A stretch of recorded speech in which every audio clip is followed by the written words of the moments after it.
From the pages of MikeHuckabee.com, where you can read all my columns and have them delivered right to your email inbox twice daily and absolutely free, let's take another look back at the week that was.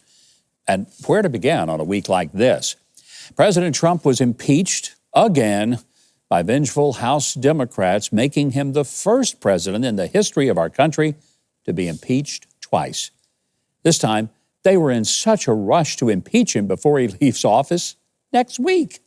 And they didn't even bother to take the standard steps, presenting evidence, holding actual hearings, and letting the president defend himself. Speaker Pelosi and the Democrats seem to think that they've put a real super-duper stain on Trump by impeaching him twice. But more so, they've stained themselves as rabid partisans who've permanently devalued impeachment. Being double impeached without proper procedure of evidence, just as he's leaving office anyway, is about as hollow as Dean Warmer warning that the frat boys in Animal House that they're on double secret probation. So one way or another, President Trump will be former President Trump next week. But Democrats want to make darn sure another president like Trump will never get elected again.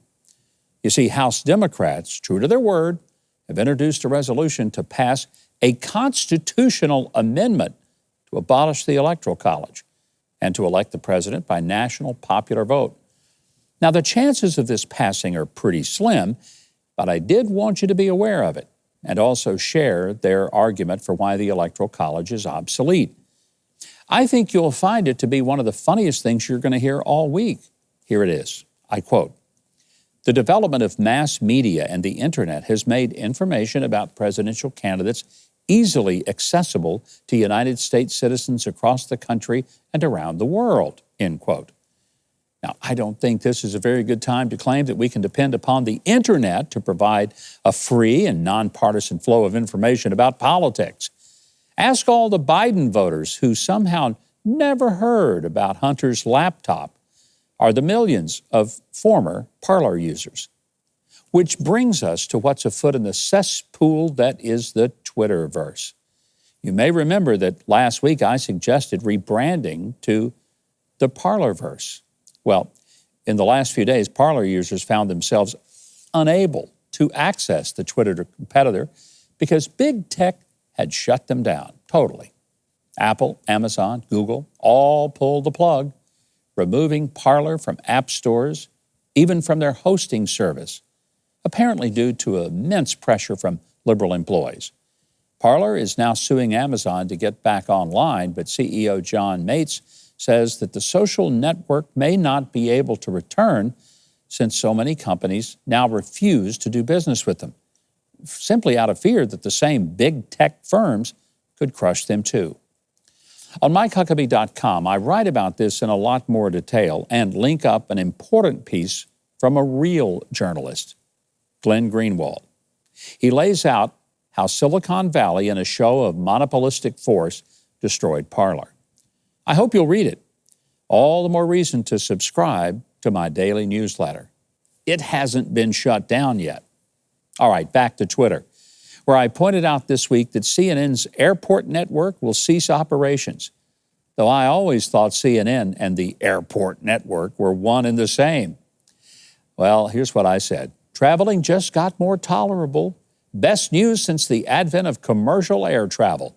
CNN won't be in the airports. Conservative pundit Matt Walsh also quipped that CNN has just forfeited 95% of its viewership. Now on to some shame-o news. How about partisan hacks like Chicago Mayor Lori Lightfoot and New York Governor Andrew Cuomo? Both of them now say, after months of draconian lockdowns and criticism and condescension directed at anyone who dissented, they both say it's time to reopen the economy. Lightfoot said, "I want to get our restaurants and bars reopened as quickly as possible," while Cuomo tweeted, "We simply cannot stay closed until the vaccine hits critical mass. The cost is too high. We will have nothing left to open. We must reopen the economy, but we must do it smartly and safely." No, you're not going crazy. That's exactly what President Trump and many sensible Republicans have been saying for nearly a year. But now that the bad orange man won't be president next week, Democrats can stop opposing every word that comes out of his mouth. And finally, a very tongue-in-cheek shout out to CNN, who issued an important correction this week. CNN, featuring bylines from 4 reporters, published this, I quote, California Representative Ted Lieu was forced to evacuate his office in the Cannon office building as insurrectionists converged on the Capitol. And they went on to say that the congressman, quote, grabbed a crowbar as he fled his office.